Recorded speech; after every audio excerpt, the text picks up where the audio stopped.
So, what now for Manchester United and Ruben Amorim as well, and the bulk of that squad? Because if Spurs had lost, the fan base would have been angry, of course. But I think the fallout here from a Man United perspective is going to be much greater, much more visceral, because this is part of the sort of annoyance of Spurs, is that they are this big team, but the deep underlying fear is getting beaten by this team, because then what does that make you? And by hook or by crook, and it was a tight final, and Man United did dominate the final overall, the lack of quality in that team was there for all to see. Like, the inability to create chances against this Spurs team that decided to defend pretty deep there was pretty glaring. And look, Man United have lost Europa League finals in the past, but when you then add in this, and obviously they're even above Spurs, which is just, honestly, this league table is just wild, isn't it? 16th, like, not won any of their last 5 games, 39 points.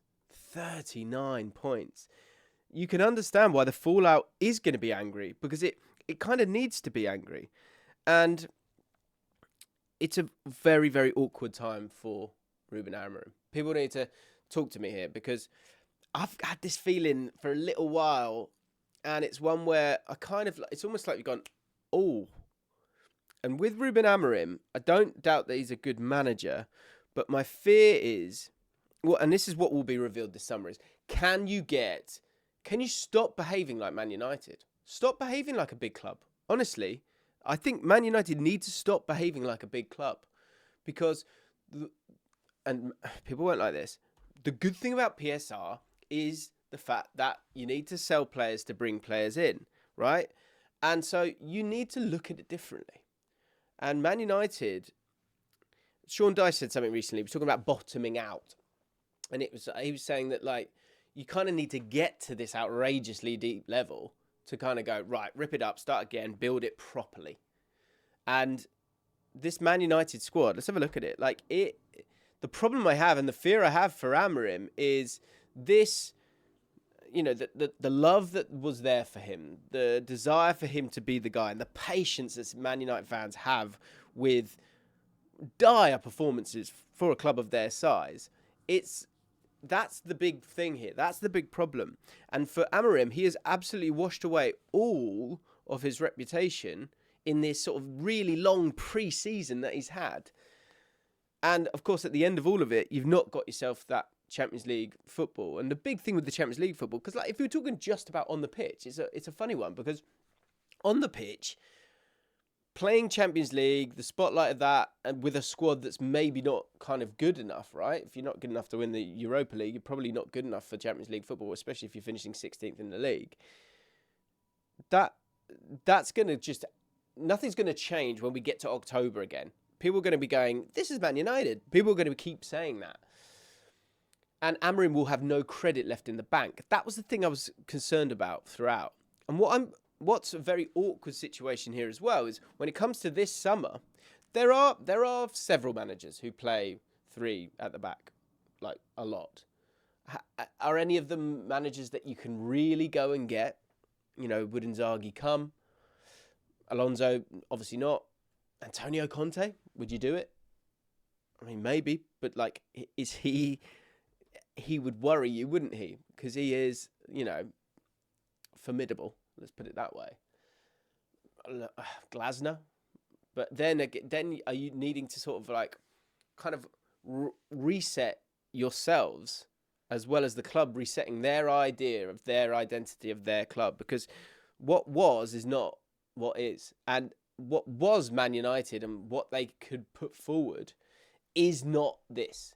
And they have to completely start again. And what sounds bizarre is the idea that you can completely just go, right, okay, next year we're going to be great.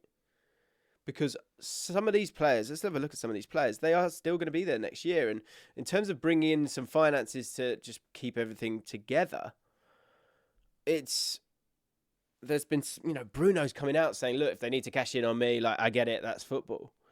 And what's the truth when it comes to this squad?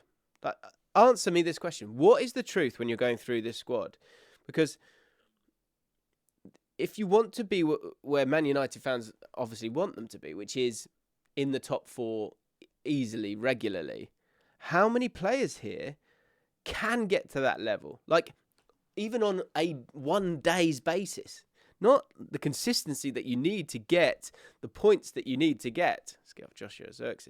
You need to get a lot of points to get yourself in with a chance of Champions League football. 66 points. It's probably going to be 68 points to get yourself in the Champions League, right? Minimum. That is close to double what Man United have done this year. Now, they have thrown away the league, I get that. But go back to that squad. And if you sell Bruno Fernandes, it's kind of not on Amorim, and it is. Once he gets some of those pieces in place, he's got to obviously get this team firing.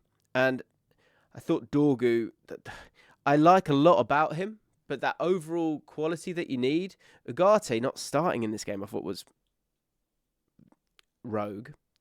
But you kind of understood it because you want Mason Mount, who's got incredible pedigree. Diallo, who's one of the bright sparks this year. But what's the truth? Garnacho doesn't even start this game. He's able to come on.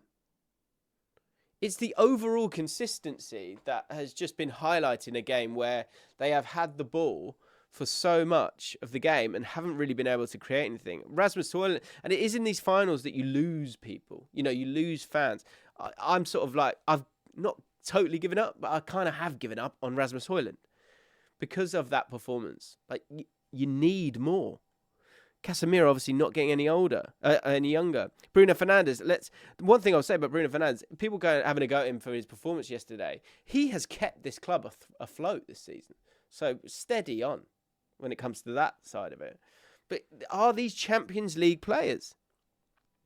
And if Amorim's got to cut his cloth accordingly, because or the club, or the people above him, can you bring in those players? Look at Bournemouth.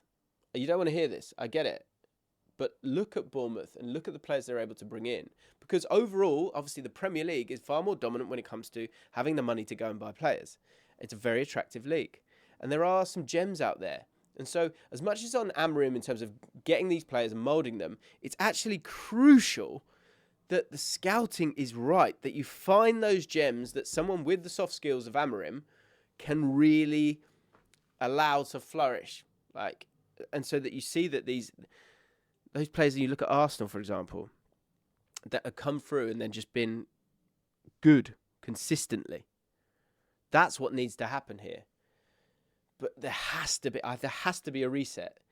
And I think it's a mental reset as much as anything.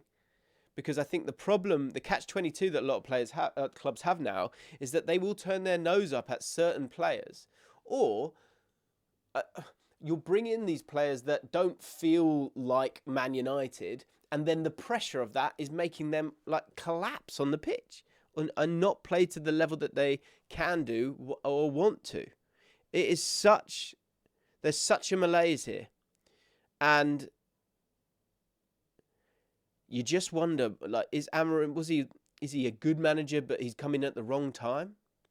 I think it's a really awkward position for him now in terms of what he's got to bring in. Can he bring them in, and can he get them to the level that it needs to get him to the end of next season? This is the question I want to finish on. Answer me this. What does Amorim need to do between August and December to get to January? And what does Amorim need to do from August to May to go into another season? Because we know, don't we?